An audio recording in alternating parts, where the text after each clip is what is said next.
والصلاة والسلام على أشرف الأنبياء والمرسلين سيدنا ونبينا وحبيبنا وقدوتنا ومولانا محمد صلى الله عليه وسلم. السلام عليكم ورحمة الله تعالى وبركاته. Respected brothers and sisters in Islam, first we thank Allah subhanahu wa ta'ala once again. Allah has granted us the tawfiq and the ability to have performed our Maghrieb Salaah wal Jama'ah. Alhamdulillah. We make dua, Allah accept our Salah wal Jama'ah. We ask Allah subhanahu wa ta'ala to grant us sincerity in the worship of Allah and istiqamah, steadfast. Ameen ya Rabbil Alameen. This morning, this afternoon, this evening, as we have mentioned last week, we were discussing the chapter that deals with the remembrance of death and how to prepare for death.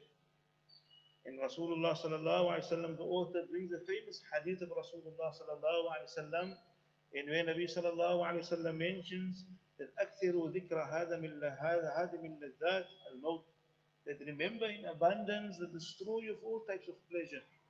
Remember in abundance the destroyer of all types of pleasure.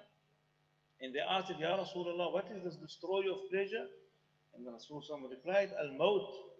The destructor is nothing else but death. And this is a reality that we sometimes, we as insan, we forget the reality of death. It's the most certain thing in our lives, that our time will come to an end.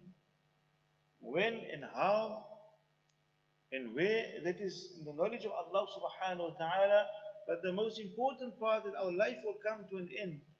And the remembrance of Allah, so of the remembrance of death, the ulama has mentioned, it is by remembering it with the tongue and by remembering it with the heart. By speaking about death, speaking about with your family, speaking to your children, speak to yourself regarding the day you will leave this dunya, and also by remembering it with the heart. That the reality of this death should enter my heart. Whenever I feel that this dunya, or whenever I feel that I am losing my focus in life, remember the destroyer of the pleasure. And that's why Rasul sallallahu alaihi wasallam used the word that remember the destroyer of pleasures. Why? It is not meant for us to live a boring life. No, it is for us to remember that when the pleasure, when it reaches the point where we're so engrossed in the pleasure, where it's about to overpower us, then we should remember death. Why? Because Rasul sallallahu alaihi wasallam says, for example, when you spend time with the children, or your love for your children, naturally we have a love for our children.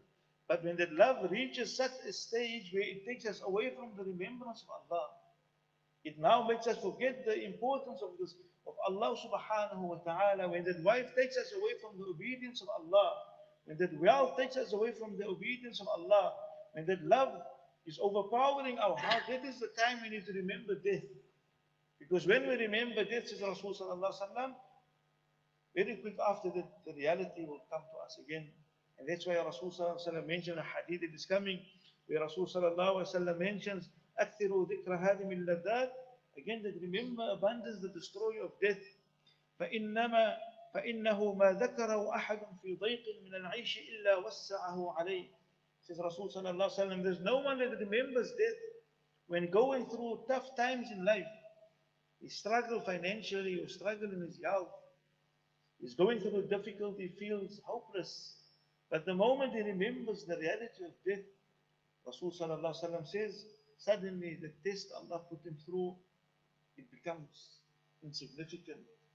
Why? The reality of death is coming. And likewise says Rasul sallallahu alaihi wasallam, the one who experiences affluence in everything is going the way he wants it to go, says Rasul sallallahu alaihi wasallam. And the moment he remembers death, suddenly he forgets. And suddenly the beauty of this dunya doesn't mean anything to him. Suddenly don't become distracted by it. So this is the purpose why we remember death.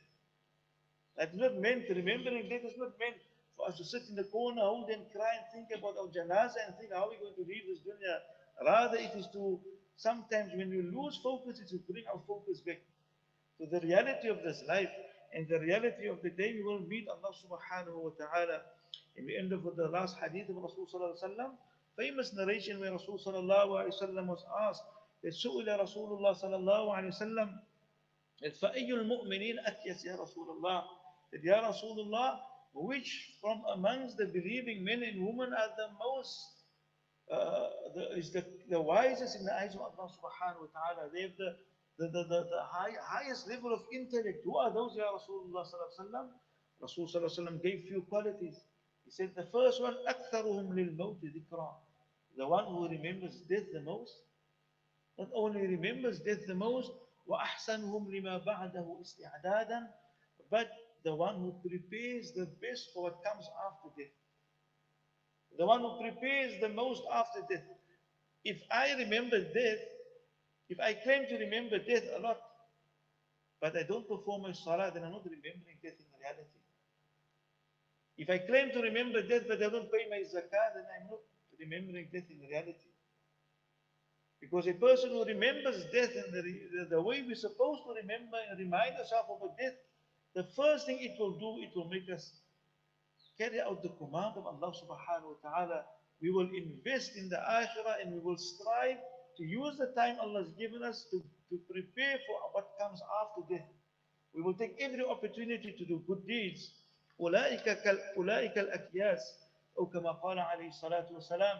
These are the people, says Rasul sallallahu alaihi wasallam, who are the wisest, the people who are the most highest of intellect in the eyes of Allah subhanahu wa ta'ala.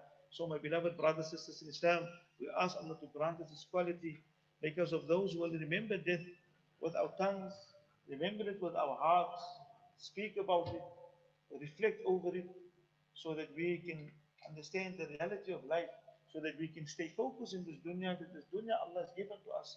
As the ulama has mentioned, as we've mentioned earlier in the book, that life is a stage of insan's existence. Allah has created this ruh forever and ever. The body is something that will perish, it will be destroyed, it will be eaten by the worms, it will be under the ground, but the ruh will constantly be in existence. So the ulama has mentioned our existence in this dunya is the shortest stage of our life.